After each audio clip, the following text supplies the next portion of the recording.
Hey guys, Deadpool here. Just wanted to tell you about a little event that's happening on March 23rd. Fun for Funds. It's a Journey into Comics Network event featuring live podcasts from Brews with Dudes, Podcastrophe, Dungeons with Dudes, and Journey into Comics, as well as performances by band number 1, Boner Jovi. Ooh, that sounds fun.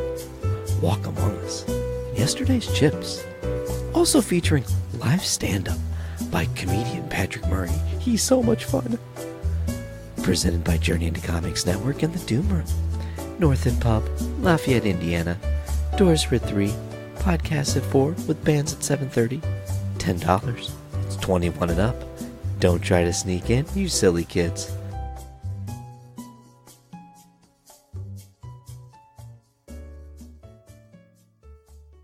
The following is a Journey into Comics. Journey into Comics. It's a Journey into Comics. It's a Journey into Comics. Journey into Comics. Journey into Comics. Network. Production. This is Liz Sturba, co-host of Adulting Ain't Easy, and you're listening to Journey into Comics Best of the Week. And here we go. Ladies and gentlemen, you're listening to Journey into Comics. Ben Affleck will no longer be the Batman, saying, yeah, I have decided. I tried to direct a version of it, worked with a really good screenwriter, but couldn't come up with a version. Couldn't crack it. So I thought it was time to let someone else take a shot at it, and they got some really good people. Warner Brothers, and then Jimmy Kimmel actually did something really cool where he retired Affleck's cape and cowl into the rafters at his studio, and he asked Ben Affleck, "Do you want to say anything as a bow out moment?" And he said, "I'm not Batman, I guess." So that was pretty funny.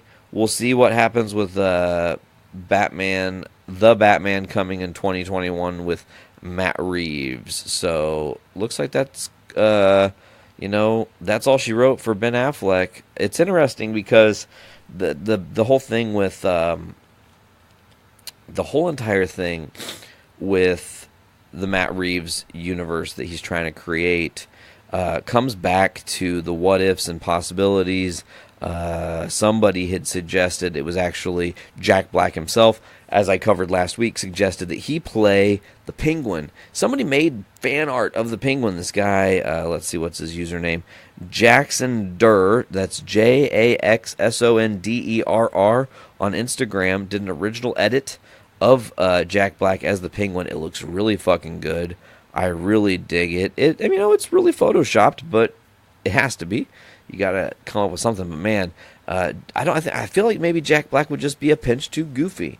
It would be, a hard sell. Hard sell. It could work really well. It could be really, really good and creative and bring out a different darkness to that character, or it could totally back fucking fire and be shitty and not good. Both of those things are possible as far as I'm concerned. So we'll see, man. Like I said, I think, listen, if I'm fan casting what we do with the Batman movie that Matt Reeves has, like if I'm really, as a fan of Batman, saying what would I do to reinvigorate this universe, this tired character that's kind of been done several different ways, a couple attempts really well, a couple attempts maybe a little bit more poorly, a couple attempts somewhere in the middle. You're not going to be perfect every time and hit the mark. I feel like, here's my thought, I would do a Batman movie where it's Batman at the peak of his popularity and greatness, and I would have Robin there, obviously. I would, however, for the sake of the movie universe, switch it up and make Robin Damian Wayne. Pre the events of Apocalypse, pre him becoming essentially Superman. I would have Damian Wayne there, and I would have Batman there. So you have kind of like your young assassin, Damian Wayne, Kid Robin thing. A very seasoned Bruce who's not too old. He's like I said, he's peaking. He's the LeBron James of Batman, or he's the Michael Jordan in '96 Batman, right? '96 Jordan Batman. So it would be like, okay, so Batman would be kind of hyper focused on getting everything right and a major catastrophe would happen. Something unplanned that would cause Arkham to be opened up. Now you would go, oh my God, there's so many options and you can go so many places. Where would you go? What would you do? Who would you pull from? And it's like, would you pull from Penguin? Maybe. Honestly, and you guys have heard it, it's tired, I know. Riddler's my first choice. It's easy for me. He's very intelligent. He's very crazy. He's very unpredictable. He also is very calculated. If you follow along to the rules of his game, he usually is fair, right? So that creates an interesting thing, and then you would say, well, do you need a second villain? Can Riddler carry the whole thing?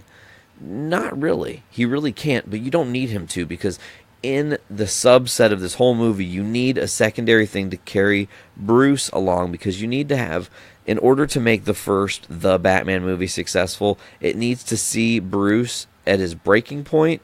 It needs to see Robin ready to kind of leave or to go be bigger than himself.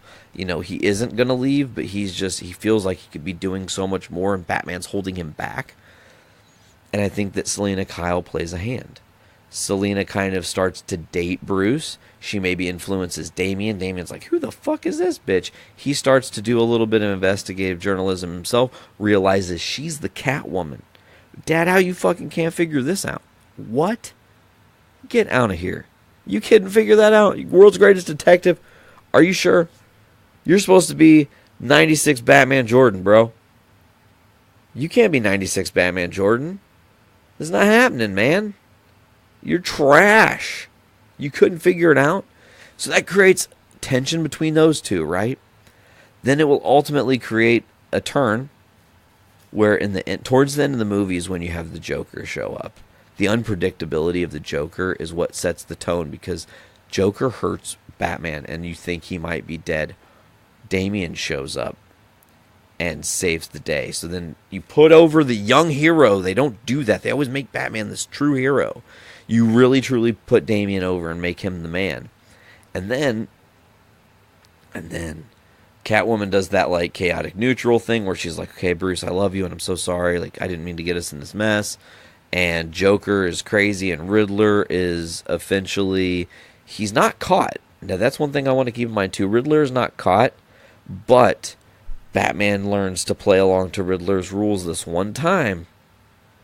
And it creates for interesting drama too, because he's kind of doing shit that typically Bruce wouldn't do. He's not necessarily following the normal formula. That's just what I would do. And I don't know if Penguin is necessarily the best sell, but who am I to tell? I don't know. You know what? There's a little bit of, you know what? Do we want to do that first? There's like a couple bits of comic book news and there's a little bit of TV news in the DC land before we want to move over to the Marvel moments. Let's double down on some DC here with DC officially canceling The Second Coming. That's not a porn title. And it is also funny that it's official, guys. He's not coming back. The Second Coming has been canceled. As amidst protests from religious groups, DC has apparently canceled Second Coming, its planned Vertigo series that would have had teamed Jesus Christ with a Superman analog. It was first announced by Vertigo back in June of 2018. Second Coming attracted the attention of Christian activists and Fox News in weeks leading up to the planned publication of its first issue this coming March. Retailers received an email recently indicating that orders up for the first two issues of the series had been canceled and the title would not be resolicited. The comic goes on the heels of over 100,000 signatures gathered on a petition to kill the book on the grounds that it was outrageous and blasphemous. They took issue with the notion that God would unfavorably compare Jesus to a superhero and give him homework to be a better Messiah. Man, comic retailer Ryan Higgins recently tweeted alerting fans that of the cancellation, noting, "No one tell DC that they published Preacher." Truth. Man, this is crazy. I guess it's weird to me, you guys. We're in America, and I think you should have the right to say and do what you want as long as it doesn't hurt anybody. I think that if you have a satirical comic book with a different twist on the approach of the alleged Messiah Jesus. That honestly, just being real here, it should be published for people to judge and decide whether the story was wholesome and had good value or was just trash to be trash, right? I mean, think about it like this. These guys could go, and if they really want to make this fucking book, do a Kickstarter. Go around the fucking system and make it anyways. Get it to your true fan base, the people that really want it, right? You guys follow me. We'll buy the book, and then we'll review it, and we'll talk about how funny it is or fucked up it is. And then it becomes even greater because now DC's Second Coming, that would have just been an afterthought if no one would have fucking protested it like idiots. Like, I wasn't really that interested in this. Like, I didn't really care. I'm not going to read some Jesus book, man. That's not my bag. That's not what I'm into. But because of all the uproar and all the stir and all the occurrence that happened with it, it's like, man, I think I need to have this. So I'm really hoping that they do a Kickstarter and they do decide to ruffle some feathers and still bring it. I would back it. I would absolutely back it. I'm sure there are other people that would back it. I'm sure they would get more than 100,000 signatures to say, please bring it out. Please, we'll give you $5 each. You know, just print the fucking book. Do it digitally. I don't give a shit. There has to be proofs of it somewhere. You know, release it somehow. Maybe release it for free. That would just be, maybe that's what they'll do. Who knows? I don't know. This is, to me, kind of shitty. It's unfortunate that DC has to censor itself in a world where our president can say grab her by the pussy and all the other kinds of crazy shit that he's said. And touts how great he is when he's not, but I digress. This is not a political podcast. You can check that out whenever AP decides to get political over on Poor 360, bud. Big shit maybe tomorrow. Who knows? I don't know what topic he ends up getting for this week. I can't remember what I voted on. Fuck. I have to go look. I have to go fucking look at some point. Panicked. Oh no, I can't remember what I voted on. I'm a bad person. Anyways, this drink break is actually brought to you once again by Poor 360. Okay. Ooh, that's delicious. Water is so good. Yummy, yummy in my tummy.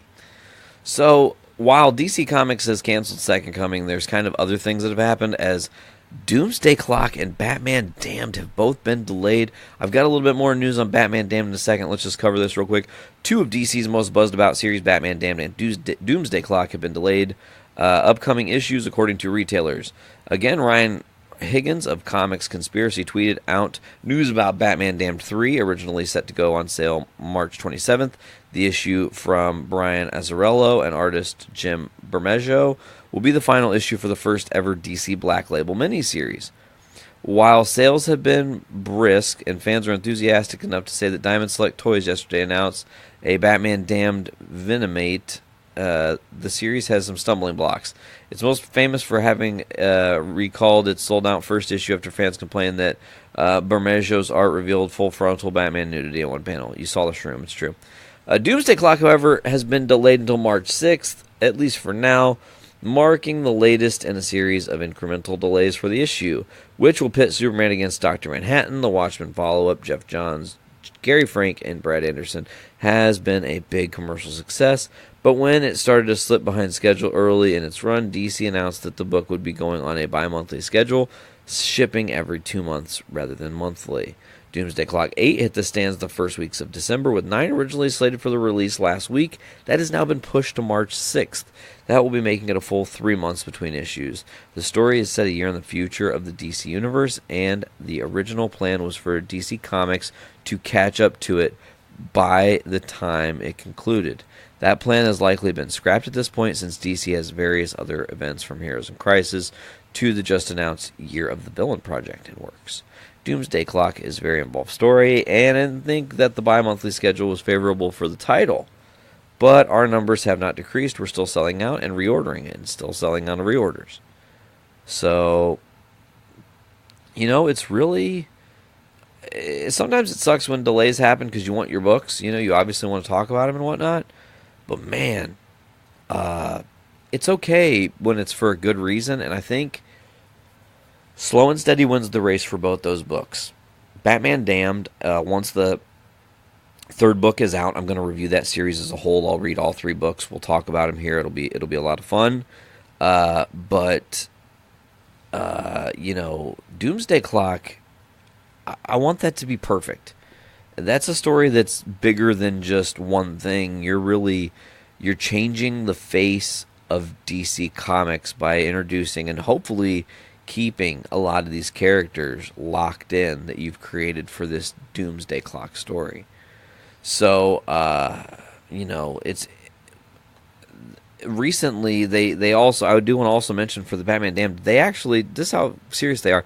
They canceled orders by DC Comics for or Batman Damned orders were canceled by DC Comics. Sorry, got that little bit of dyslexia going on there.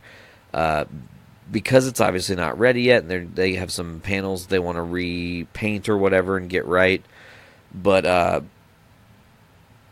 that just shows, man, they're like, hey, you'll get the book when it's time, but we don't even want you to order this yet because we don't know when it's going to be done. We don't want to fucking have your money sitting around forever and ever and ever and ever and ever and the book never come out. That's not going to happen, but you never know. You have to be planned for anything. So Batman Damned 3 orders canceled. That's a sucky situation.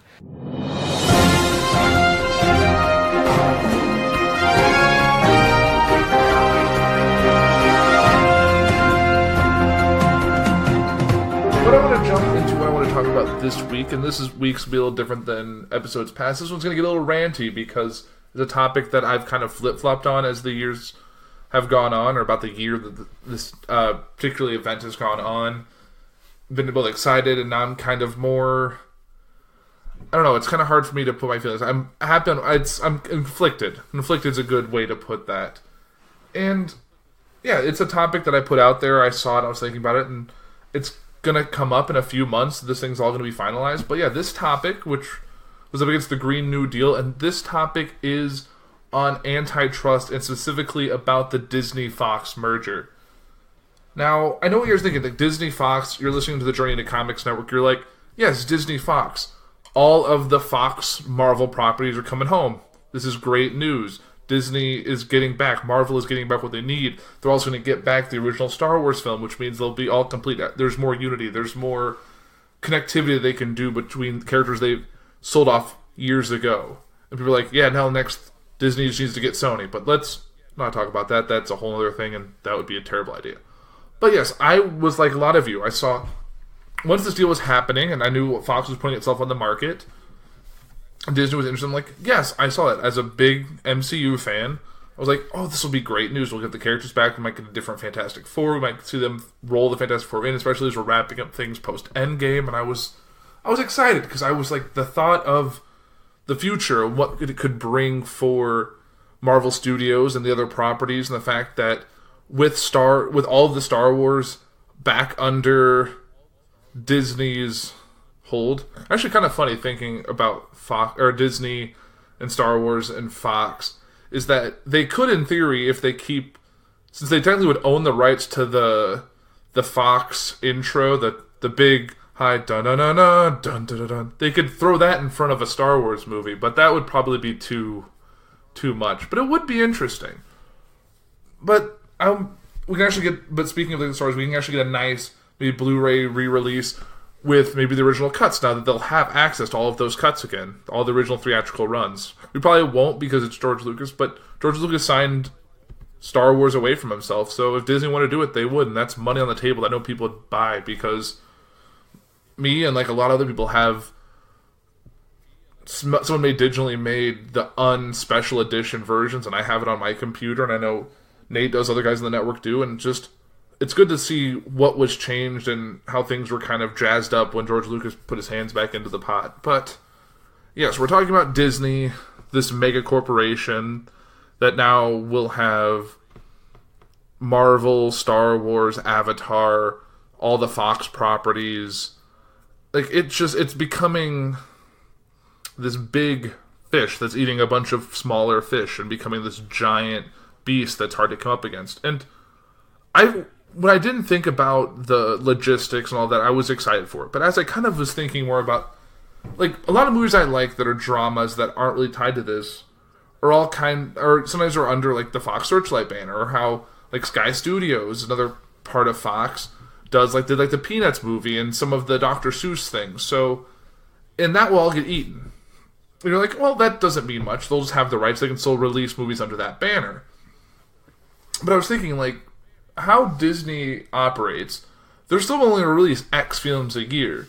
They're no longer going to have to worry about competition. So it's like, well, say Fox released, say, 20 movies a year. This is very small, probably a fraction of what they actually do. And Disney releases 20 films a year. When Disney acquires Fox, they're not going to release all of a sudden 40 films a year because, why? They'll still see the same level of proceeds. They may release 25 or 30. They're not going to release the same amount. So we're going to see less movies overall because there's 6 major studios now, or roughly 6. I don't know the exact number, but it's not as many as you think. And when Disney purchases Fox and this deal goes through, there'll be 5. So it means if you're a creator, if you're someone going out there, it's like, I want to make a movie, you only have 5 studios. That's reducing your percentage of your movie going anywhere. Obviously, yes, there's streaming networks. And all, there's more studios popping up every time, but they're all at different levels. These big, massive studio bodies. And Disney just took a big chunk of market share. They can control, like, you don't want to get on Disney's bad side now. Not like you really could before, but the biggest blockbusters of the year are now coming out through Disney. Especially when you know there's, 3 or 4 Avatar sequels still forthcoming that'll be under Disney. You have the future of Star Wars and Marvel coming out under Disney. You have Pixar coming out under, like, they can say, we want more from the box office now. Or we won't give you the rights to it. We'll throw it on our streaming service. Or we'll buy a bunch of buy a bunch of theater chains and only show it there. Sorry, AMC. Sorry, Regal. Like, that's something they could actually do because they will control that much of the market share and can dictate those terms. And that's why people always think this is an antitrust issue. This is what the topic was for today. That you're preventing something from becoming more powerful. Something that they can control and just start dictating terms because there's no other option. Yes, you have other studios. Like, you can go see something through Sony. Great, but they're still only going to release X amount of films a year. They're able to say, all the things I want to see, like this Disney streaming service, they're dubbing kind of the Netflix killer or the Hulu killer. You've already saw, like, as the time you listen to this, just yesterday, they effectively canceled The Punisher and Jessica Jones before their seasons even are coming out. They're pulling all of the Marvel from Netflix on their thing. So, like, they don't want any reason to go to Netflix for anything that they create. We're not going to see Star Wars movies on there. We're not going to see anything Marvel. Like, no new Marvel films will go on there. Captain Marvel will be on the Disney streaming service. Endgame will be on the Disney streaming service after its release. There's no... People are going to start having to decide, like, if I want all of this, I'm going to have to go to the Disney. Then they have you for another platform. Hulu, they're going to own by it. So it's not, they don't really want to kill Hulu. They're just going to bolster it with their other content, their adult content. They might make a Deadpool show, like an animated show they'll put on Hulu, because Hulu's going to be their adult alternative, because the Disney Plus is always going to be family friendly. They're not going to put a rated R film there. They're going to put all their stuff on Hulu. A lot of their Fox stuff, like the more adult Fox stuff, is probably going to go on Hulu. They're going to keep everything pretty close to the vest, and we're going to have to see how this all shakes out. And this originally I came up with this topic is I kind of stumbled upon an article, which I'll kind of dive into now because it's kind of all-encompassing, and then I'm going to kind of break down more of the acquisition, obviously, from Wikipedia, because that's my big source here. Like I said, Wikipedia and alcohol is how I get through my show. And as well as, like, kind of some of the studios they're going to be absorbing, and then kind of going into the history of antitrust law, since the oil industry and the train industry and all of that. I guess the railroad industry, not really the train industry, but you know what I mean. Now, what I have here is an article from Screen Rant, and the title of the article is "The Really Bad Effects of the Disney-Fox Deal Explained." So now, with Disney's acquisition of Fox all but confirmed, the truly dark side effect of the monumental deal have come under scrutiny. In December 2017, the Walt Disney Company announced plans to acquire 21st Century Fox for around $52 billion in stock. The deal would give them control over some of the most iconic and historical assets in the modern American entertainment industry, including 20th Century Fox's film and TV studios, the Fox network groups, and assorted cable networks such as FX, and stakes in National Geographic and Hulu. Defending off competition from Comcast, Disney upped their bid for Fox to a staggering $71.3 billion. with the acquisition being approached by shareholders on July 27, 2018. The deal can be fully confirmed by June 2019. Much has been written on the seismic impact of the Disney-Fox acquisition will have on the entertainment industry and international media as a whole.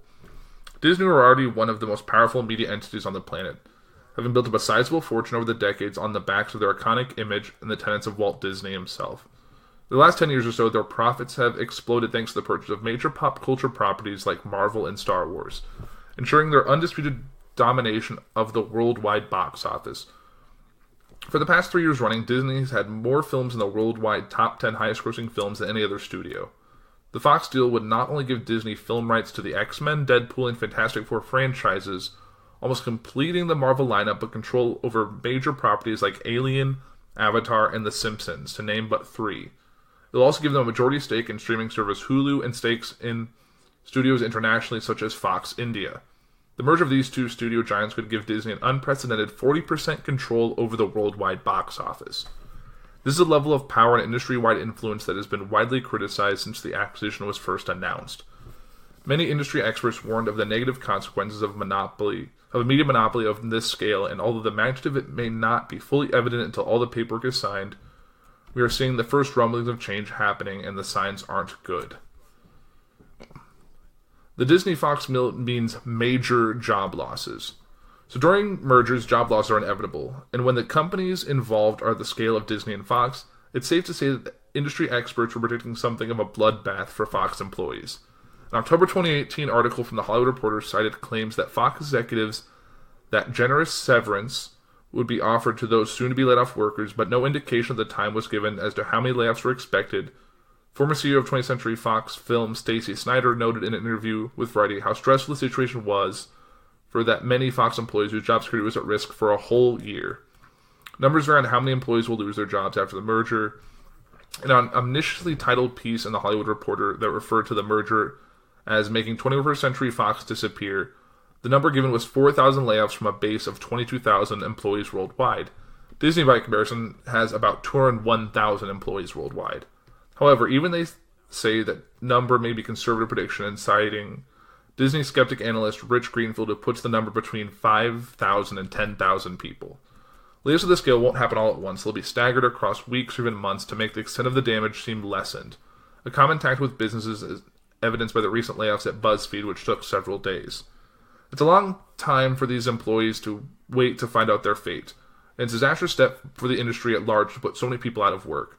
The human cost of such business decision is oft overlooked during reporting, with much of the focus on fizzier stories like what films we made next, but with thousands of people about to be unemployed and one less studio available for them to work at, the merger will have an immediate negative effect that goes far beyond the supposed upsides. Now, how will this kind of affect how we see movies?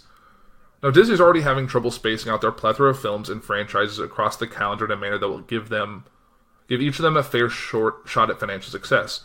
Dumbo will release in late March despite being completed in time for a late 2018 spot. It was only pushed back to avoid clashing with Nutcracker in the Four Realms and Mary Poppins Returns. And generally speaking, Disney doesn't release all of that many movies.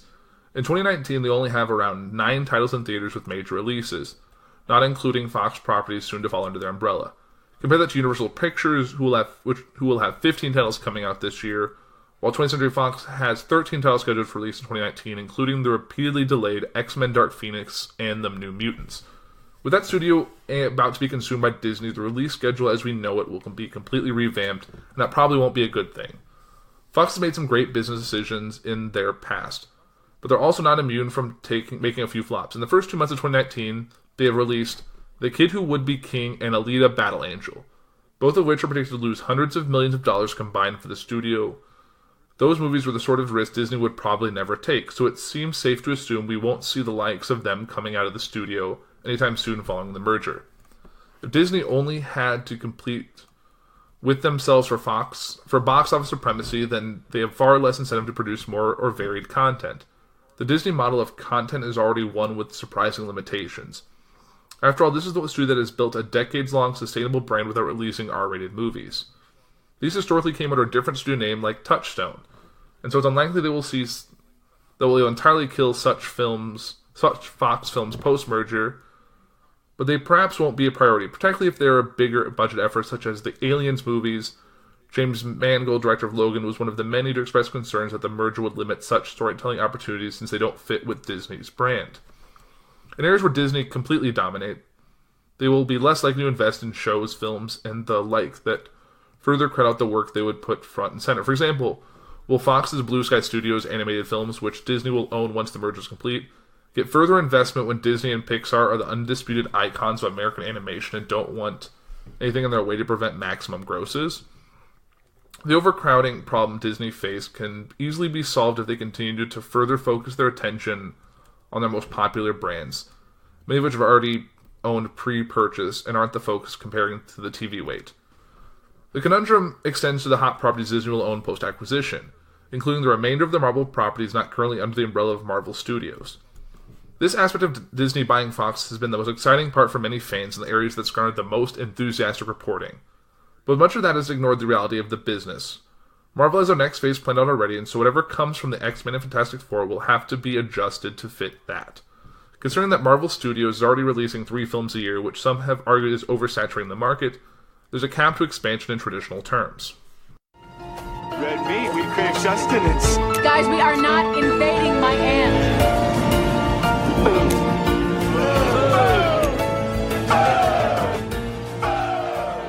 Man, Damn, that's a great, lot of desserts. It's a great dessert menu. It's a great time to be alive, guys. Here's one Boss thing. Man Tacos is killing it. Here's one thing I want to say about Boss Man Tacos. Per my review, like, I really believe in their mission statement, and I don't know their mission statement personally, but I feel like, well, no, but like,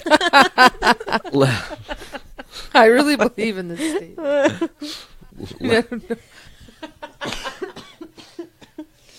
Go on. Interesting to know where this road leads. Hear what I'm saying? I can tell from their cooking what they're trying to do, what they're trying to accomplish. I can taste in their food a genuine love and passion for what they do, and a knowledge that they can be original and game-changing just by thinking outside of the standard box. There are thousands of restaurants in Northwest Indiana to go to that are, no offense, El Guero's or The Ranch or any of these places. They don't have anything like what Boss Man Tacos has, and that's what literally makes them stand out. Right. You know, they are the Johnny Wrestling in a group of Johnny Has-Beens, you know, and I don't mean to be mean to any of these other businesses. They've all made great tacos that I've loved, but there is a clear difference. Yeah, this place stepped it up. It's very good. I highly recommend it. Boss Man Tacos. Check them out. Yeah, I also need to talk about the elote. Oh, please do. Shit. Get on it. We didn't even talk about the elote, which I liked. I need to talk about it real quick because I can't, like, I was addicted to it for a couple of weeks. I wanted it, like, every day. They have, I don't know if you guys know about elote. If you don't, it's Mexican corn that has, like, mayonnaise and seasonings and things, right? Yeah. Mm-hmm. Usually you get it at the fair, like, on a stick, but this is in a cup, which is better. I appreciate the cup. I like that. Yeah, My as teeth do suck. I. You can take it home, too. Yeah.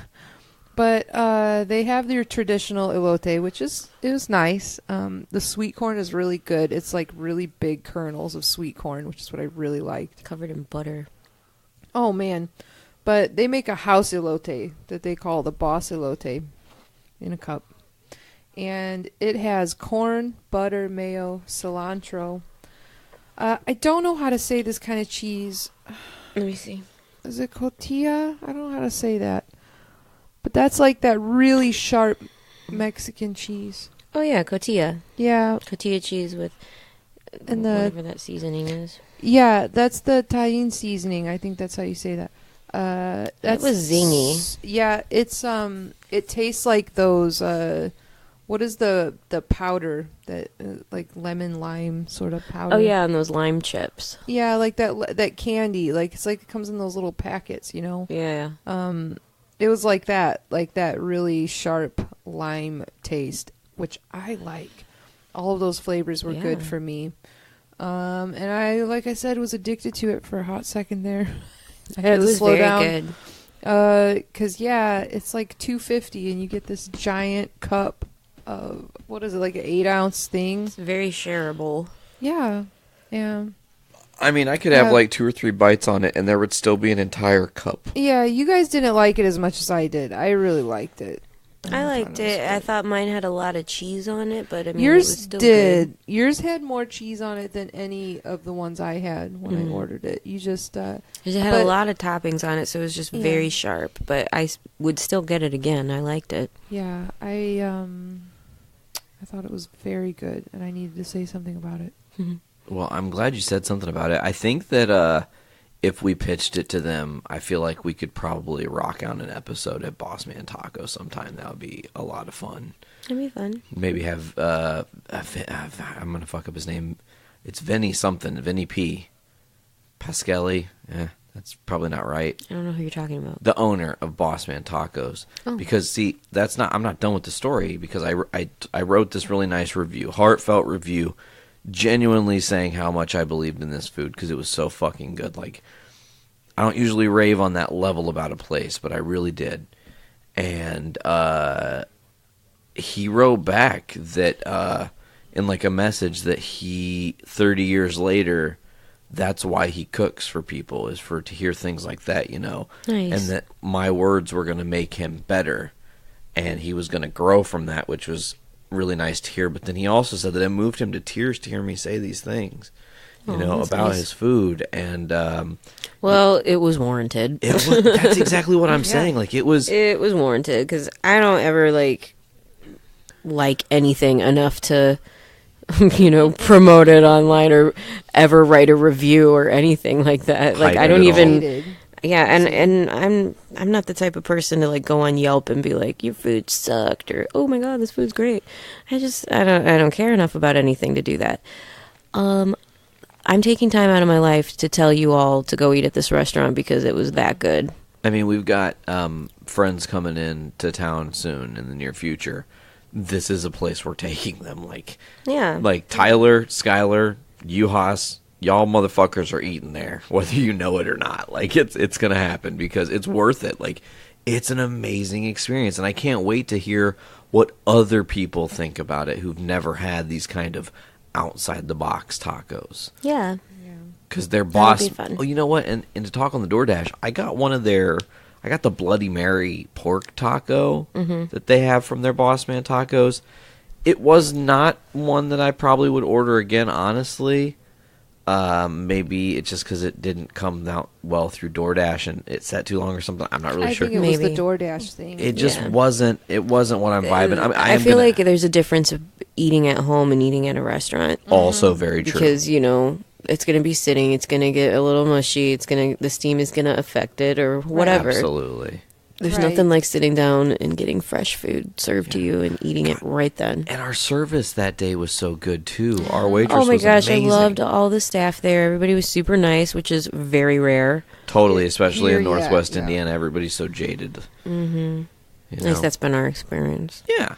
I mean, but it was a good experience, and we had to tell you guys about it. So we literally had to interrupt this normal broadcast. We told, like, AP messages, and he's like, hey, can Liz and I do foodies? We haven't been on in a while.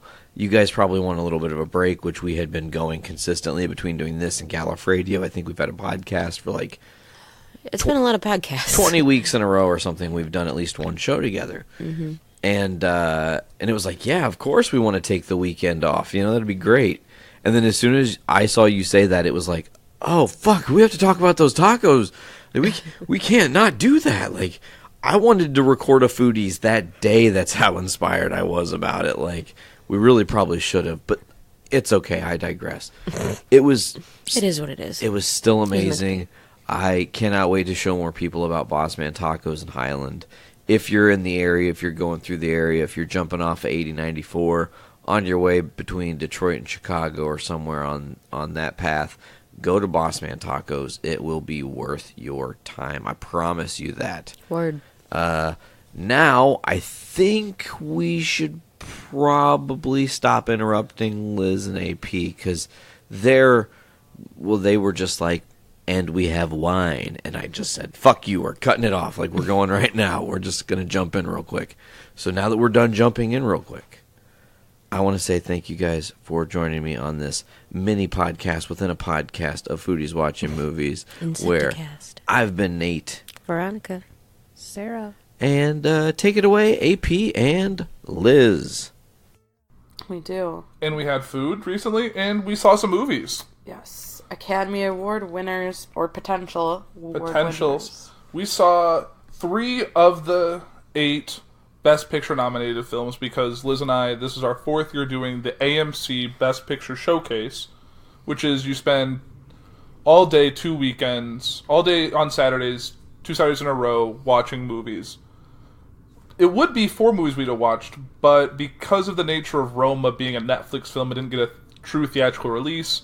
It was exempt from the showcase. So we still haven't watched that. We'll probably try and watch it this week, maybe.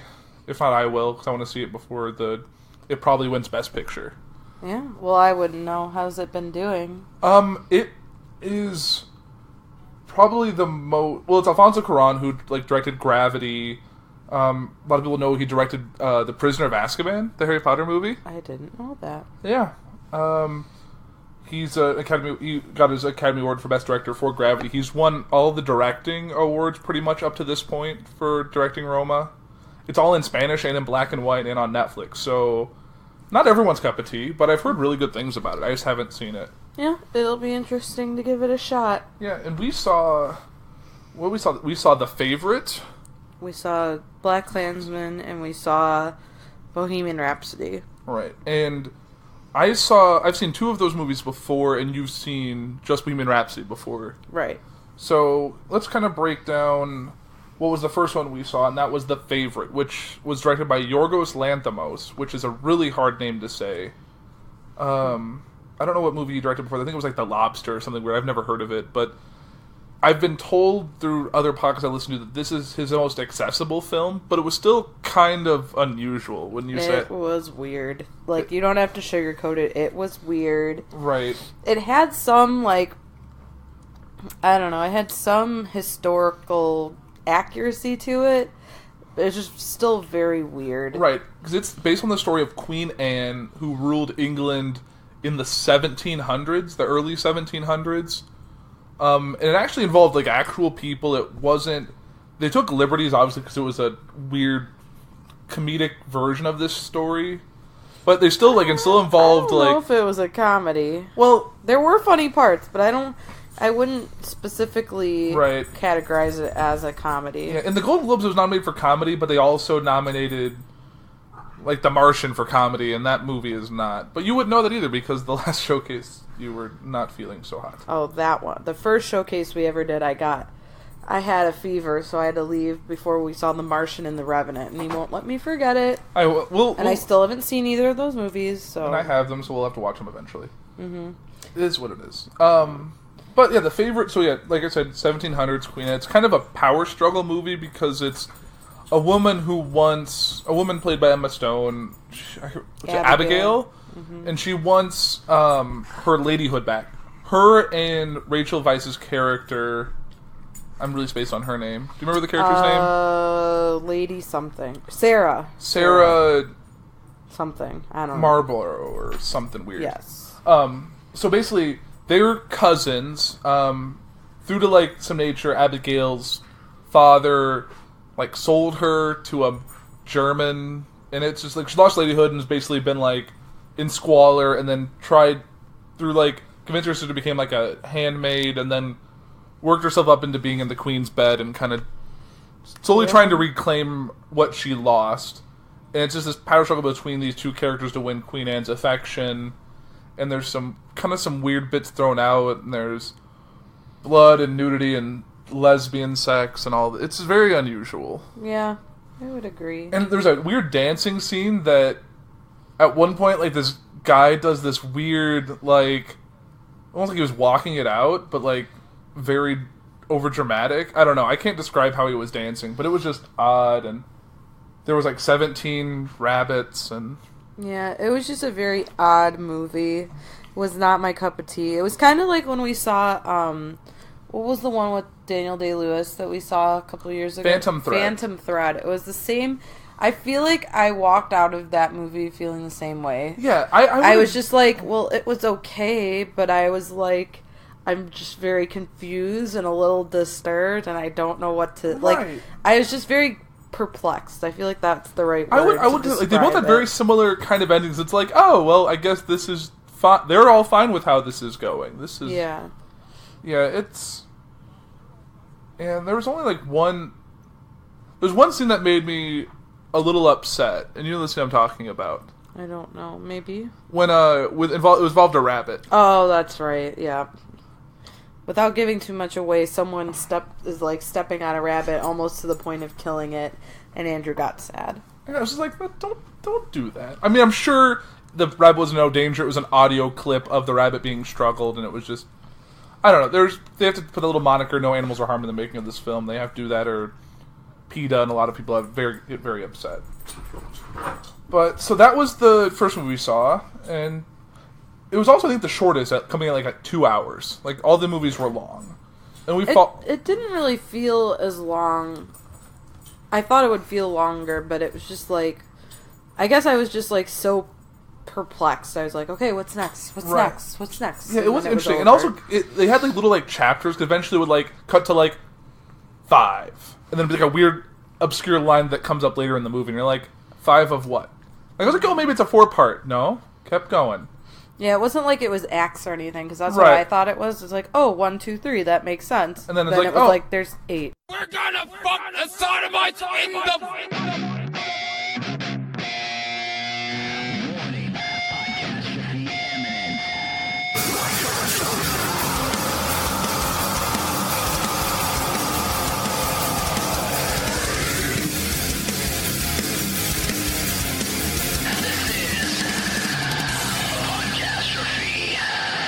One day Dick accidentally live streams at the wrong time.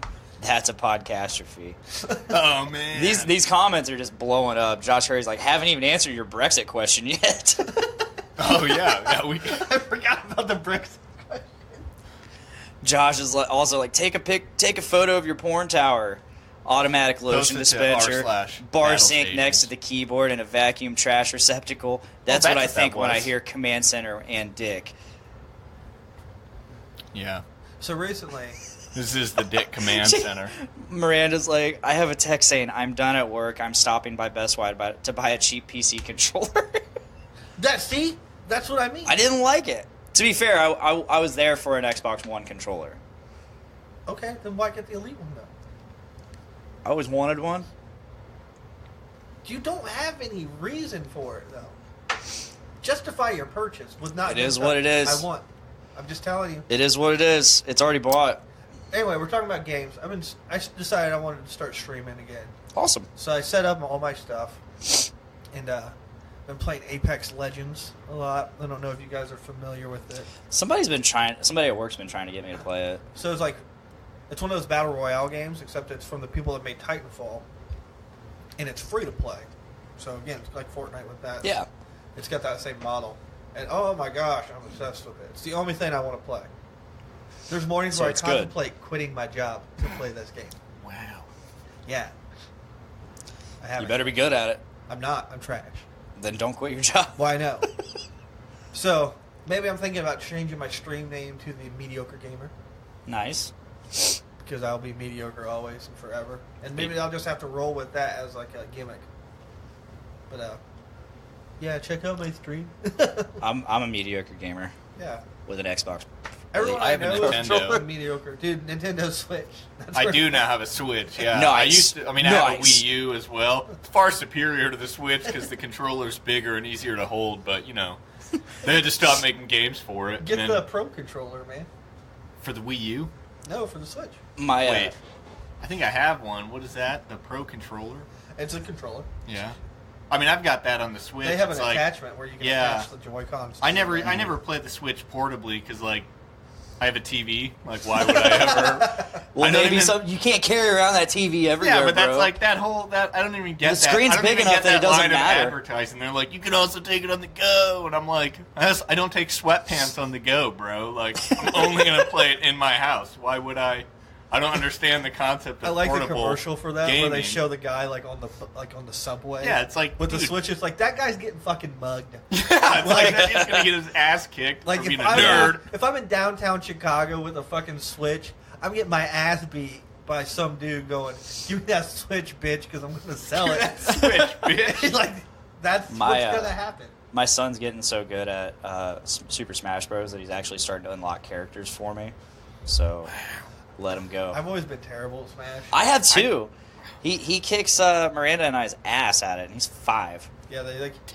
People are always like, "Oh yeah, it's a really good fighting game." I don't classify it as an actual fighting game. Oh. Yeah, I'm a terrible fighting game person. I am terrible at it. Yeah, unless it's Godzilla, destroy all monsters. I kicked ass at that game. It's just silence. I'm not good at any video game. Like I said, I'm a mediocre gamer. Yeah, I'm not joking when I say I literally downloaded Roller Coaster Tycoon last year to play it again and was just crushing it. Dude. I actually lost. Like 2018, I was like, you know what's the hottest game right now? RCT1.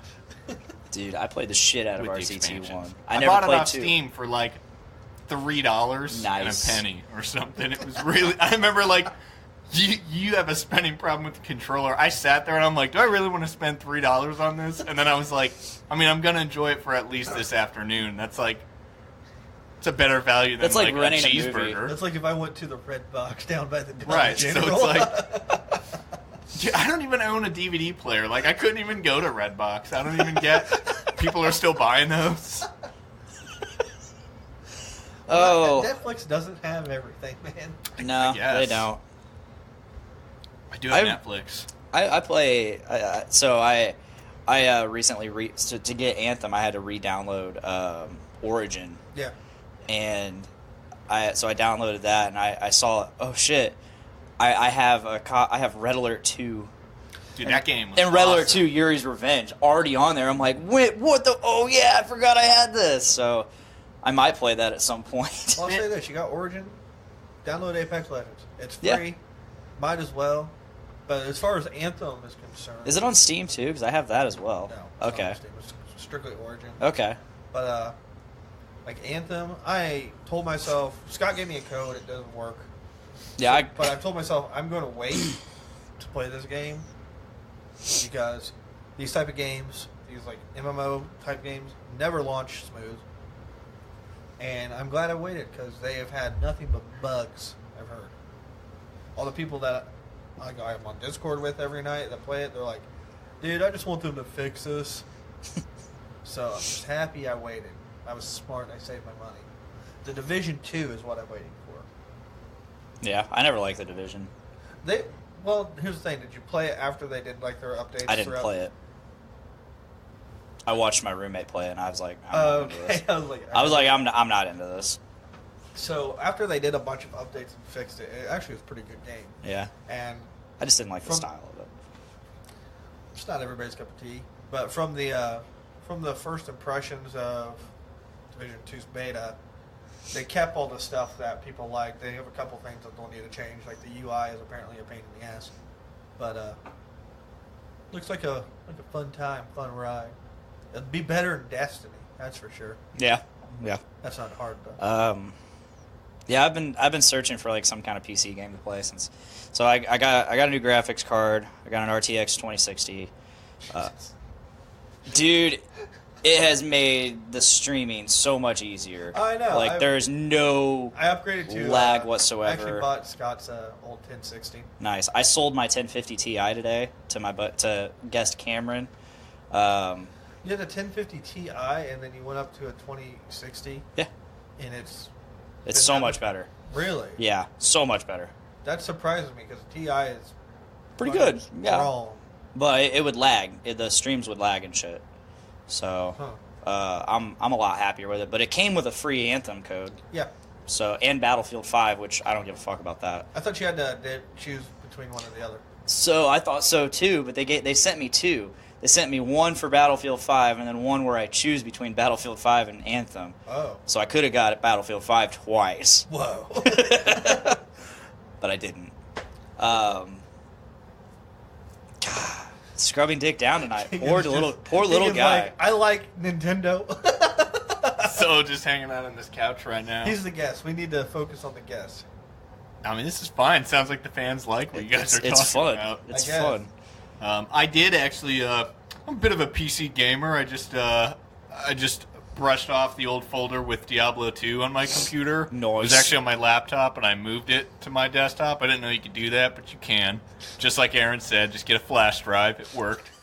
But apparently someone just made like a huge mod for D2 called like Median XL. And my brother was telling me about it, and I was like, what? So I just downloaded it, and he and I have been playing it all week, and it's like, it's taking me back. It's a lot easier now, though. You can level up like too fast, and I'm basically death, so nothing can kill me. I've been playing Diablo 3 because my cousin was like, new season starting, you got to play with us. And I was like, whatever. So he got it, and he actually bought the game for me. He's just like, I've done that. Half of my games he buys for me just because he wants I've me done to that play. with Monster Hunter. Yeah, he's just like, here. Is it play great, D3? I had a fun time with it. Did you play a lot of Diablo 2? See, this is actually the first Diablo I've ever played. Ah, there we go. And I mean, I remember forever being excited for D3, but then like it came out, and I had a bunch of friends who were like, "It's crap. It's not as good as the old ones," and I'm just like, and then I remember when lost. Diablo I never 3 even came played out, it. people were pissed off. Yeah, I had a roommate who had it, but yeah, I don't know if he ever played the second one. Never or the got first into one. those. Never got into those either. It's fun. I enjoy it. It's fucking easy. So the third one, D3. Dude, I'm just running through it. Like I said, I've never played before, and I'm just like running through it with not even any problems. I don't know about 3, but like I know games today have got to be insane compared. Like the first Diablo came out in like the 90s, like the mid 90s, I think. Yep. Yeah, around the same time like StarCraft 1 came out. Yeah, I think E2 came out in like 2001. So my coworker Joe / former landlord, roommate, piece of shit. He's probably not in the chat right He's now. not even a mediocre gamer. So just let me set the stage. Let me set the stage. He played God of War, which surprised me. I was shocked that he played the new God of War. Oh, that's only for pros. He went all the way through the game, and I was watching him play one day just because I was like, okay, I already beat this, so I don't want to replay it again. I don't like replaying games much. Wow. So I was watching him play and just reliving the fun of it, and you could relive the fun of it playing it again. I could, but it's funny because he was just like having the hardest time, and I could tell he was just struggling because he sucks at games. 2, I was like, and then he happened to pause the game and like go into like to change something, and I was like, dude, he was like 3/4 of the way through the game, and he had upgraded nothing.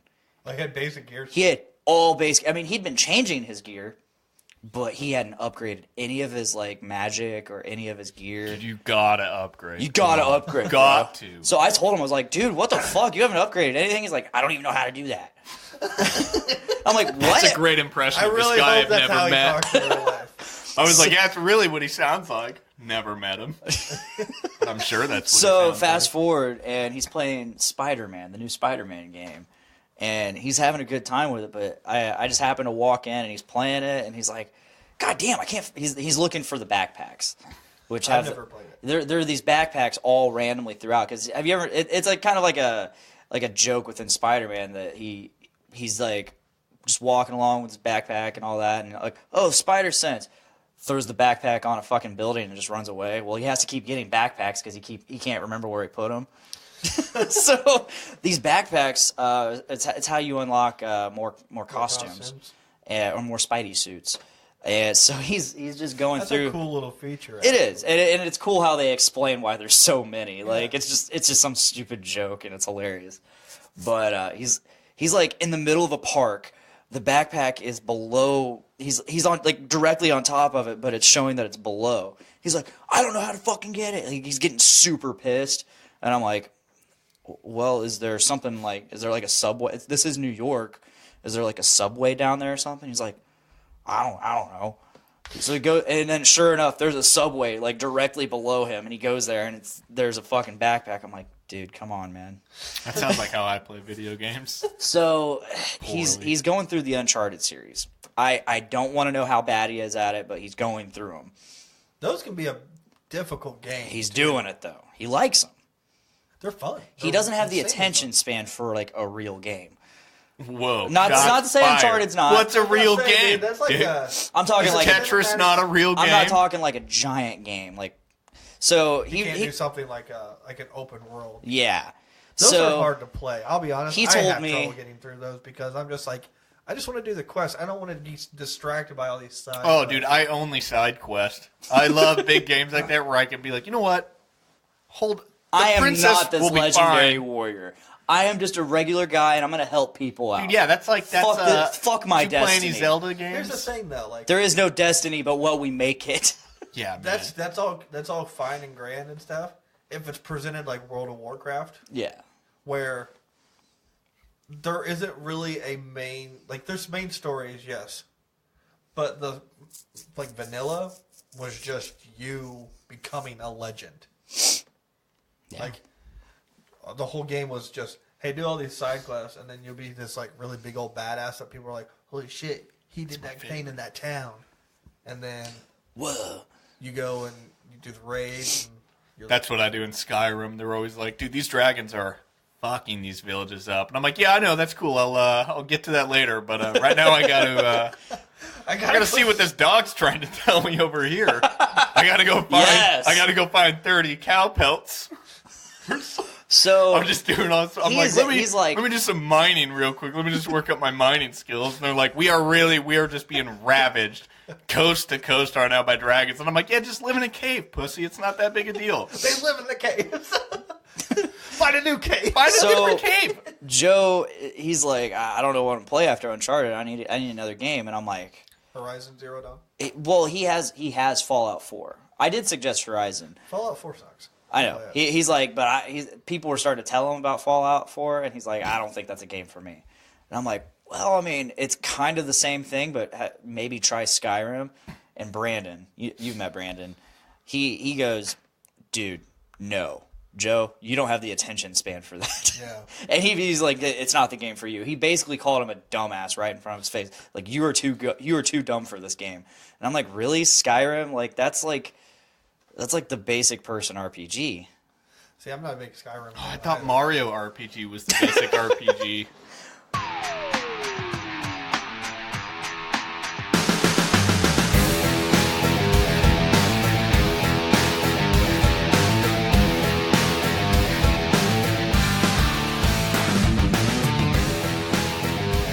I'm your host, Chris, and with me is my co-host, Larry. Say hey, Larry. Hey, Larry. Hey, Larry. Again. I think that was the exact same intro we did in the last episode, but was it? God damn it! It's all right. I thought I was cool. It's still funny. It's still funny, and I'm sure a lot of people haven't listened to the last episode anyway.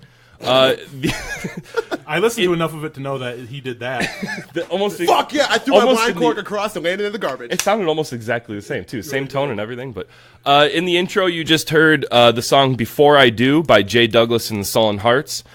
Jason is a friend of ours. Jason plays in the band Turnspit. Check out Turnspit. Turnspit's great. But this is Jason's solo project, which I believe they're working on a new EP. I'm not sure when it's going to come out, but keep your eyes and ears peeled for that. You can find them on Facebook. I'll post a link in the comments section or whatever.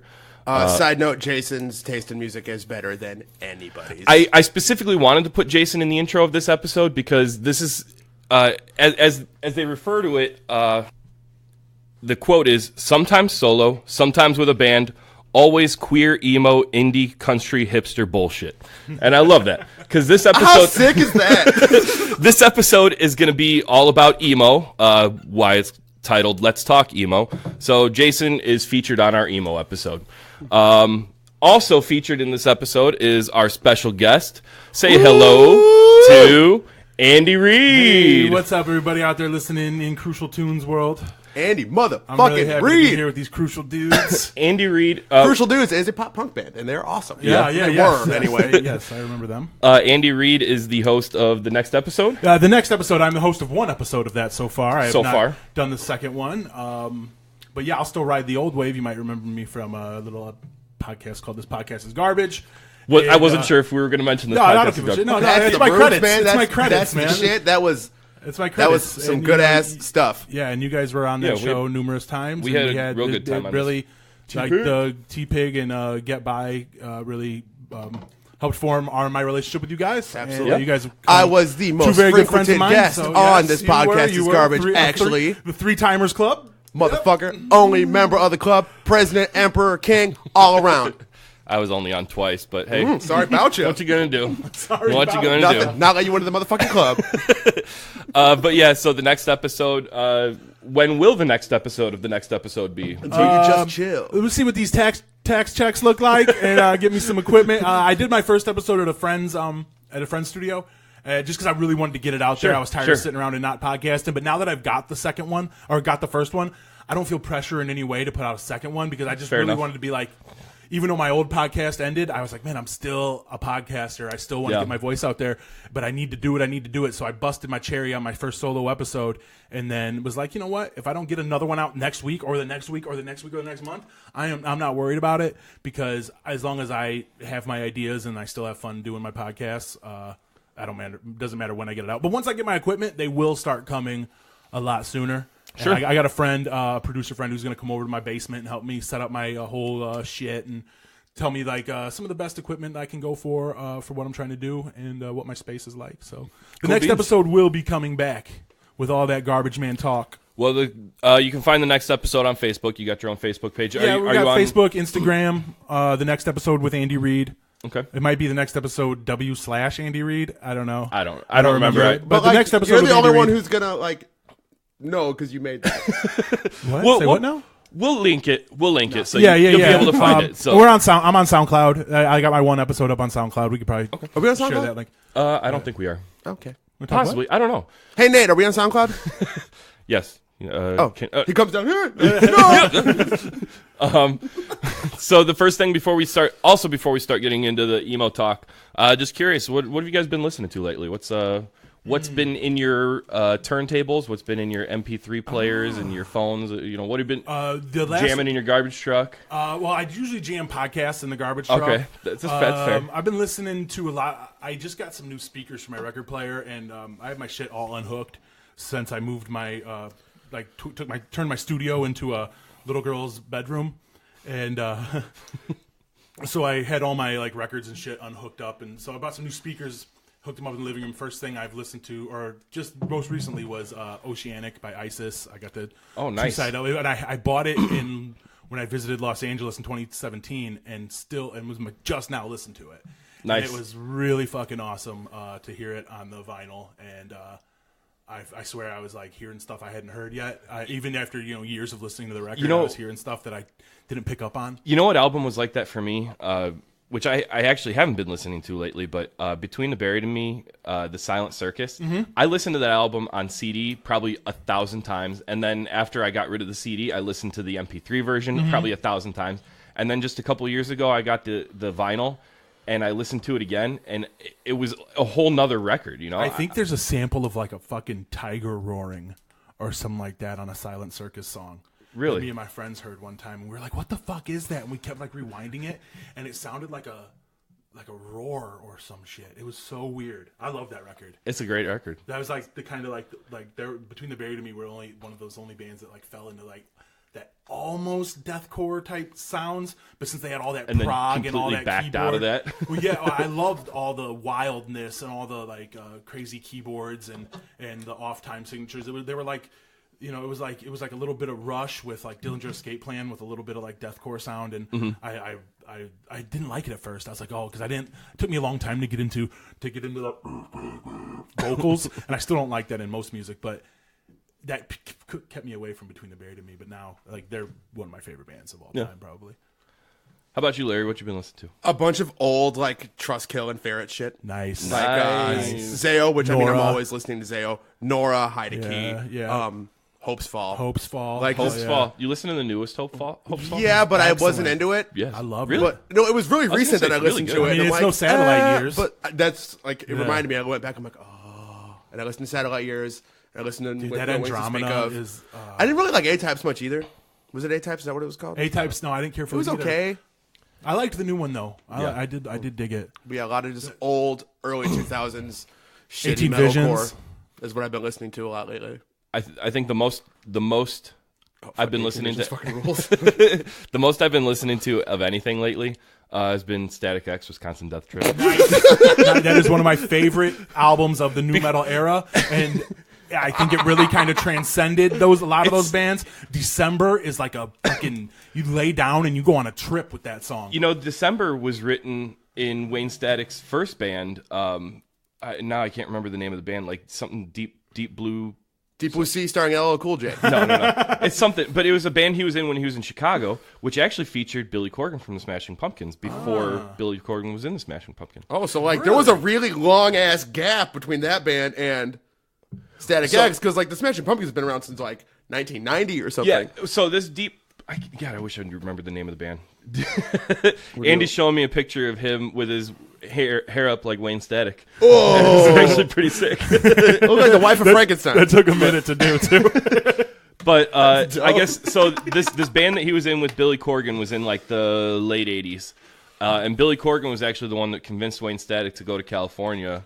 And that's where he formed Static X. No shit. He was like, "Hey, get out of here. Yeah, this town's not big enough for the both of us." I'm starting Smashing Pumpkins. Town is very big. You could be fine. So the only reason I looked into any of this, the only reason I know any of this, is because I'm sure everybody has seen by now that Static X. They're playing a show. They're doing a whole tour. They're doing a whole tour. And isn't it like a Wisconsin Death Trip thing? It's the Wisconsin Death Trip 20 anniversary tour. Who's 20 years. singing? They have not announced who's singing yet. Oh. And there's a lot of controversy right now because Frankie Palmieri from Emmure, which I don't know why he's even weighing in on it to begin with. He is the goddamn, like, he's like the Game and 50 Cent of hardcore. Yeah. Big on social media, not relevant musically. That's pretty fair. Yeah. Why that fucking guy? I don't know. Because he's always been one of those pot stirrers, shit talkers. Yeah. That he's in the same league as that dude from that long haired. What's the band? They say he touched girls a few years ago. Every band. No, I know that, but this guy with Ricky Radke? Ronnie Radke. Ronnie Radke. Oh, from blah blah blah. He's Falling in Reverse. Before that, Falling in Reverse and Escape the Fate. Yeah. Both those bands suck. You know, I piss on those like turds, breaking them in half. You know, it's so funny. No, fuck all that. This is coming up. I just had somebody message me the other day. A guy that I used to work with years ago. I don't talk to him that much, and he just randomly messages me the other day, and he's like, "Hey, have you heard of Ronnie Radke?" And I'm like, yeah, kinda, I guess. Yeah. And he's like, oh well, apparently he's really pissed at me on Twitter, and so his fans are coming after me and stuff. Because I guess Ronnie Radke made some shit statement about like some guys that run a horror zine kind of website, or I don't remember the details of it, but my buddy decided to weigh in on Ronnie's page and say, hey, kind of just defend the guy and say, hey, there's no reason for you to be talking shit or whatever. And Ronnie just went after him and retweeted him, and then his fans came back. He's one of those type of guys where he's got a legion of fucking skanky ass fans, male and female skanky. And male skanky. Ronnie cares so much about his fans. He's the greatest guy. He cares saved so my much life. about him. He wants to touch their 15-year-old titties. And they are all 15. Yeah, for sure. Anybody who's any bands whose fan base is like 15 and below. I mean, even if you like a song of theirs, you're not going to trust anything they have to say outside of the music they're playing. Their fan base is under 15. When you hear about a musician that you love doing something sketchy sexually with a child, it's a huge bummer. Well, that could actually be a big part of our discussion today. About it definitely could. I mean, let's talk about why Warped Tour really ended, guys. That's not a secret, though. Everyone knows why Warped Tour ended. That guy's like, I'm fed up with booking all you sick fucks. So when you need a 100-foot fence or a gate or passage between the stage and the fans because the fucking... Because, I mean, everyone who goes to Warped Tour is 16. I went to my last Warped Tour when I was 25. I've never been to Warped Tour. I've been to Warped Tour. 2005 Warped I think Tour. 9 times I went to Warped Tour. Saw some of the best bands I've ever seen in my life at Warped Tour. You find a bunch of great bands at Warped Tour, and like really in retrospect, it's a huge fucking bummer that it's over. Because like in a lot of ways, it's a festival now. Well, no, it's just gonna be like it's gonna be like a 1 day, maybe 3 city. There's like 3 or 4 different spots all over the country. We're gonna have a weekend. It's for now. For this year, and then they're going to come back. They're going to come back with a few more next year, and then there'll be a few more the year after, and all of a sudden Warped Tour will be back again. It's Warped Tour again. No, but there was a thing like somewhere online where they were talking about the locations. Yeah. Everyone's like, oh, there's nothing fucking around here. There's nothing fucking around here. I'm like, Riot Fest is here. That's why it's not happening here. Which is steadily also going. And it's the same fucking festival. It will be the same festival. Also, Riot Fest used to be awesome. Yeah. I haven't gone to Riot Fest in a couple down. years because I see the lineup and I'm like, fuck, I'm not fucking impressed. going. I want to go a single day. Fuck that. Last time I went was 16. Which one was that? I don't remember. I went to that was Morrissey. Yes, it was Morrissey. I missed. Morrissey played a show on my birthday, and I didn't go because we were recording an EP. Fuck y'all. Oh, I mean, you're band's better more off important though. Than Morrissey? Yeah. Let's not go Yeah, down man. this road. Yeah, No, man. we're That's fucking not. You are not Morrissey, motherfucker. No, your artistic output is more important to you and to me and to Chris than Morrissey. Your I creative think output. this can of Coke Zero is more important to me than Morrissey. Says the guy who's I've been listening to Static X. Fucking right, yeah, dude, because Static X fucking slaps. I'm the weirdo who likes Morrissey more than Static X. That's okay. You liking Morrissey and liking the Smiths and all that, that's fine. I understand okay. their cultural impact. I understand their cultural influence. Word. But As a Morrissey person, is a I fuck. fucking hate Morrissey. Yes, there you Lot. go. There Morrissey you go. is a bad guy. There you go. He would not let any food vendors at Riot Fest serve any meat during his set. At least he's not touching kids, though. I do have to give him that. Yeah, I'd Because much he rather doesn't him fuck anybody. Yeah, because he's asexual. Bullshit. He's fucking gay. Yeah, he's probably gay. He's probably gay. I always thought You he was heard gay. it here first. Hot take from Larry Rosinko on Morrissey. If you hear that, just that bite me going, fuck Morrissey, he doesn't fuck anybody, he's gay. It sounds really insensitive. It's not like that. I'm going to put that in all of Morrissey's our bumper fucking ads. And gay. I'm gay, I can say that. Yep. All right, so anyway, on to the topic of today's episode. Right on. We are going to talk. Morrissey's useless dick.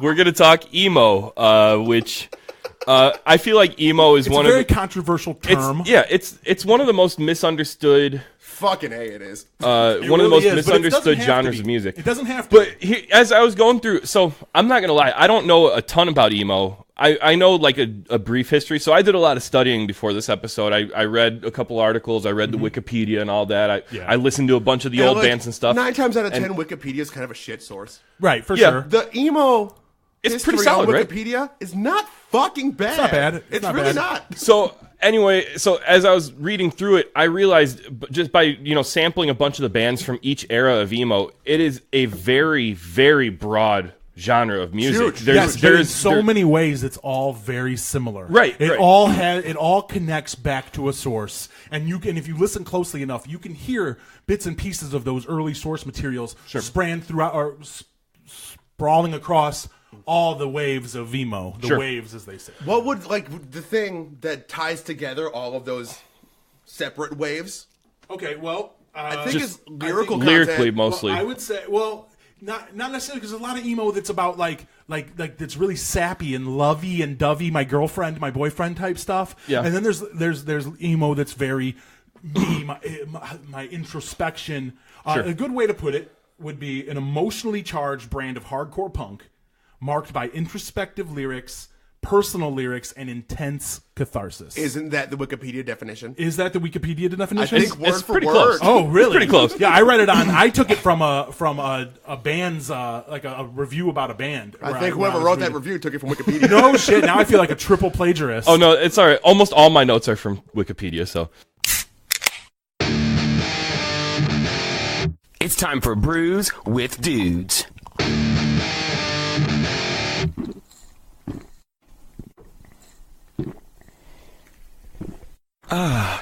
Juicy. Were the order. The order of weed bee. Dan and Corey are like, what the fuck? It's fluid. You Next time, if bastard. if Little one of us minion. isn't here and one of you guys Got the are, you minion. can be part of the order. We don't get too into that right now, though. Then we got David Linder. Hello. My co-host on Dungeons with Dudes. That's what this started out as, but then I decided to give myself a headache trying to set up this episode. But we won't delve into that. That'll be a secret. AJ, back once again. Hey, how we doing? Excellent. Doing really good. Let's waste no more time and get in with a beer, since the first beer I had of the night I spilled on Texas Shoe. Not really worried about that. It's just I kind of want to wring my sock out so I can just drink more of that beer. Yeah, it was from Toppling Goliath, Fire, Skulls, and Money, India Pale Ale. It was good. fantastic. It was The good. couple sips that I got. It was nice. It was That's good. quite tasty. I thought I was drinking it fast, Oh, and the next thing I yeah. knew, it was on Texas You sock. threw it on the ground all mad. Then I threw it on the ground. You were like, "Is this I'm my an beer?" adult. I threw it on the ground. Fire Skull's money and ground. All right, this one ground. We're gonna try this one. This dank meme. Dank meme. A hazy American I'm pale sold. featuring Eldorado, Azaka, and Citra hops. Let's see what it says here. Dank meme is a hazy, fluffy, golden-colored ale brewed with oats, wheat, and hops. This beer is not caring about clarity or aesthetics. In fact, not a single finding was given to this beer. It doesn't filter at all. That's great. We hop this beer like a boss. Like a boss. Like a boss. It is sure like to a boss. make you Lost say, Lonely Island oh, again." really? Me gusta or not, because we all know that haters gonna hate. True story. Wow. Really weird trip tech. Said true story. Yeah. Wow, It it is a dank meme. The beer, the brew itself is a meme. It was very dank. This is from St. Louis too. I want to see how dank. I'm not sure where Triptych is from. He's from the gentleman who sent me the beers is from St. Louis, so I know it's from the surrounding Savoy, area. Illinois. So it might be just right east in of there. St. Louis. St. Louis is not terribly far from the Illinois border. Right. That's right there. But I don't think we don't get Triptych. I don't think it's. I don't know if they have what would you call that, distribution? I don't know if they have distribution in Indiana, which is sad. It's very sad. Sad. Yeah, that's why you get shit mailed to you. We're like, all right. Yeah, we made a nice deal. I think we both made off pretty all right. Carmen's back in here. I mean, she's here for the first time because this is the first time we've done this tonight. And What happened? I don't know. Before. The very first time. There was not a lost attempt at recording this episode that doesn't exist. Except Dave. I guess David was part of that alternate universe. So was Carmen, but Paul doesn't know. It's gonna be fun listening back to this and being like, "What the fuck are they doing? Like, how drunk are these dudes? All right, yeah, let's get a smell on this. All right. Man, good job, Triptych. That smells fluffy. Bravo. I'm not quite sold on smell. It's got a good color. Cheers, Better have a everyone. good taste. In we go. Cheers. Not for this at all. Bottoms up, laddies. Chug it.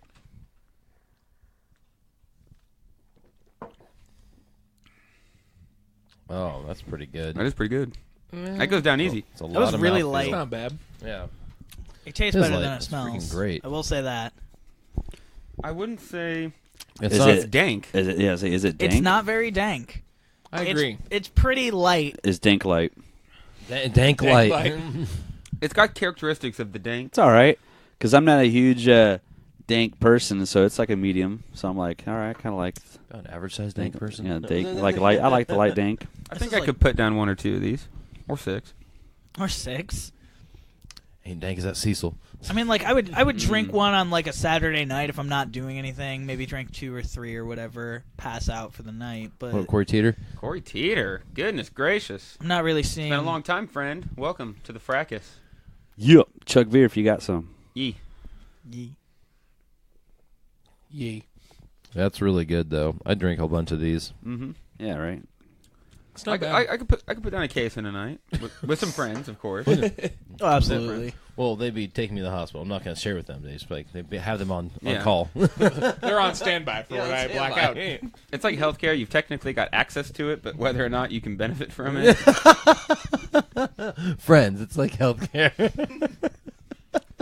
It's a bumper sticker waiting to happen. Best way I'd describe a meme. Man, we're dank meme, Pretty really. much slammed through this one. It was pretty good. Pretty easy to slam through, honestly. I was quite thirsty. All right, Yeah, it was smooth. It was smooth.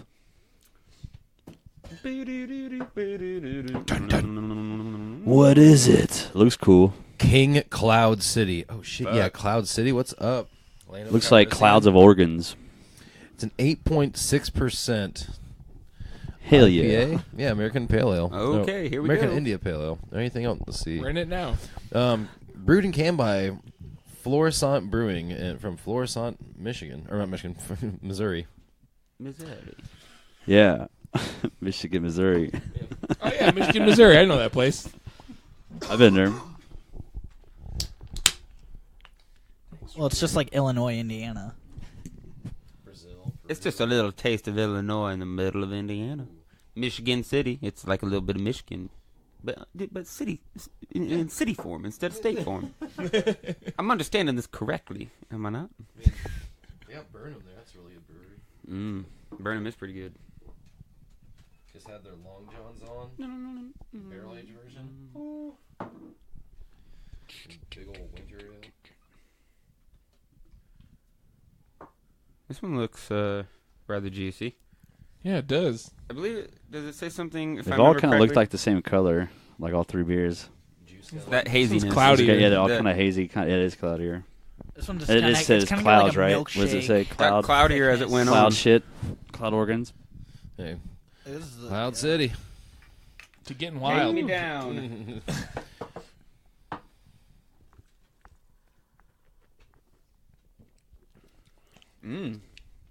I like the hop bite at the end there.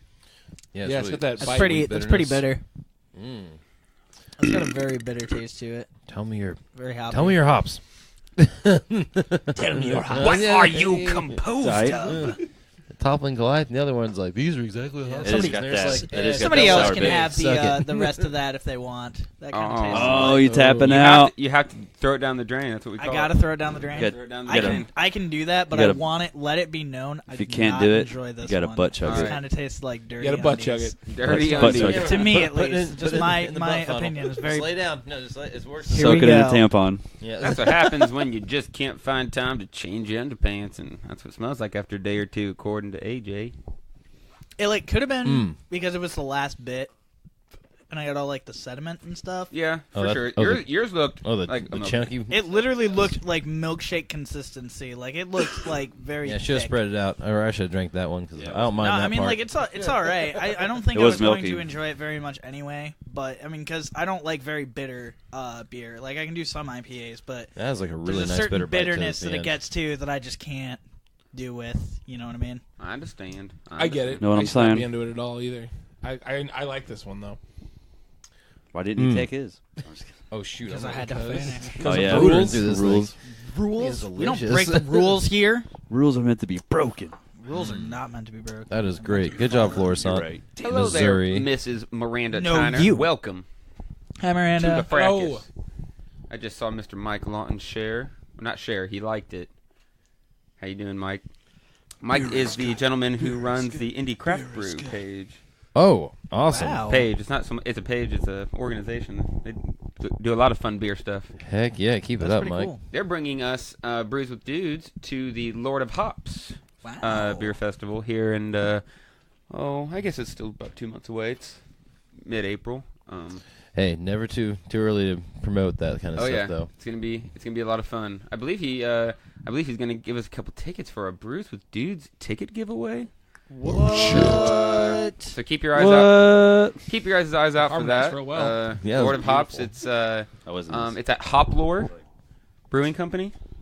I don't think I've had the pleasure of trying any of their stuff yet, so maybe we can sneak our way over there Time and to get a forget podcast with them everything. to promote it or something. Absolutely. We'll figure something out. Sounds great. Get that plug. Home style. Yeah, I got some We gon' plugs. plug. Oh heck yeah! One of my favorite hops. Ooh, Bearded Iris. Yeah, Bearded Irish Homestyle IPA. It says soft, juicy mosaic. Like, oh shoot, rocking the mosaic hops. Let's do this. Before 6% alcohol. All right, it's probably poundable and hopefully all mosaic. Poundable. Before we get into the actual drinking of it, I just want to say by looking at the can, it looks like one of those black label top shelf sort of things that you would have. Mm-hmm. Really nice. Top shelf. It looks, it called? looks Bearded like Iris? you would drink it The Bearded Iris. very fancy. Ah, hotel shit, in to Bearded Iris. Go back through and pour everyone a little the hazy bottom stuff. Everybody's got to get a little bit of the sediment. Go out to the East Coast, get those really dumb hazy things. What you got to do if you want to get It's rid so of that hazy sediment, out you there. just got to shake up the can really Fucking hard. St. Louis packages hazy beer, bro. My friend just usually turns upside down. Yeah, no, just shake the can as hard as you can, and then while you're doing it, open it up halfway through shaking it. You want to do it fast. Right by your face. This was your Brews with Dudes beer drinking tip of the day. Shake your beer up nice and thoroughly before you drink it. Oh, Podfather has joined. And then shotgun it Hello, out of the Podfather. can. Nate Phillips is joining us on Facebook Live. So is Dan Favors. I just bought a sick piece of art from Dan. Woo! You bought that? If I did buy that piece, Nice. it's fucking awesome. I'm gonna find a cool place to. Might put it up down at the pub. That'd be cool. I like buying art and then putting what it up, down Dan? there. Put a light that on it stuff and be you're like- making sound nice. It sounded real nice.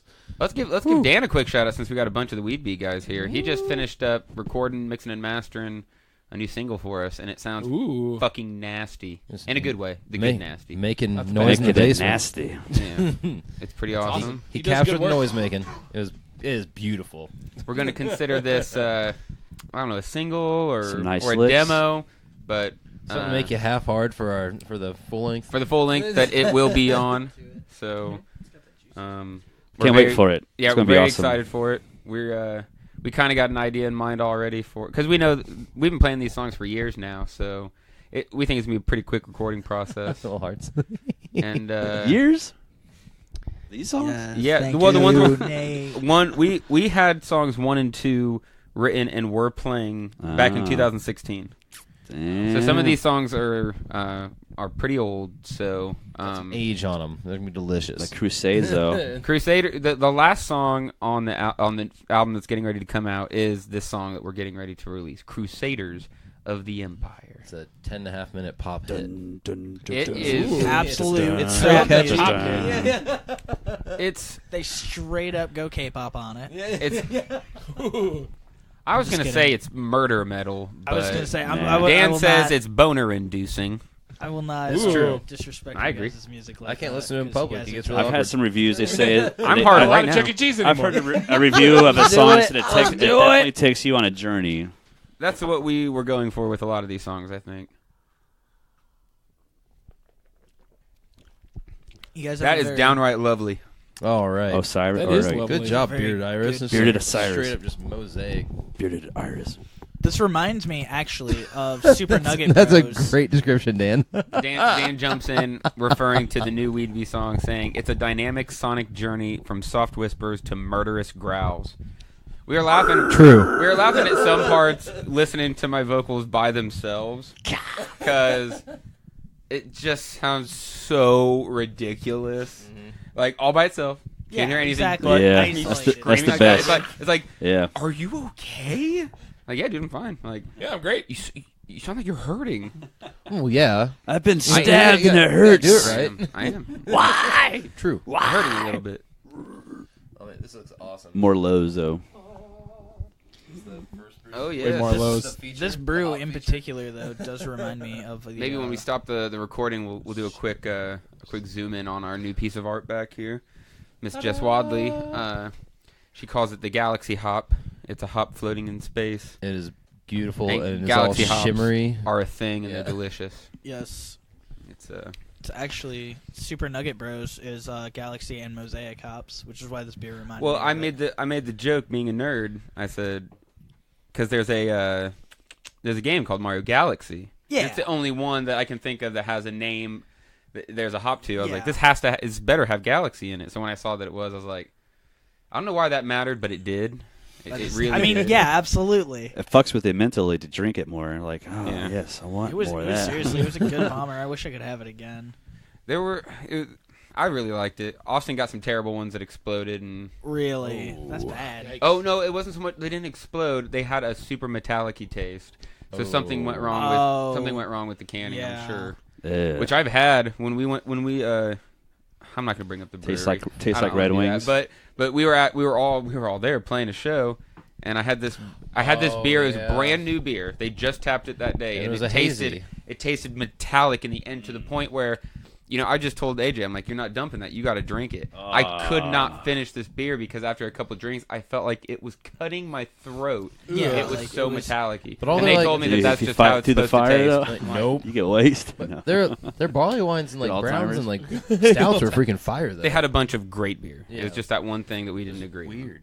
Jess Wadley's in here now on Facebook Live. Yes. Bobby, Hi, Jess. welcome. Lewis, Hi, Bobby. Hi, Lewis. welcome everybody. And thank you to everybody that's listening to the audio, whether it be on Spotify, Podbean, Apple Sip. Music, Stitcher. We appreciate you guys. Where is that located? Might as well give a quick shout out to the Journey to Comics Network in general because Hell yeah. they're really Hello. awesome. When y'all go to Nashville, that's where they're from. Ooh, Looks like a stop you're gonna have to make.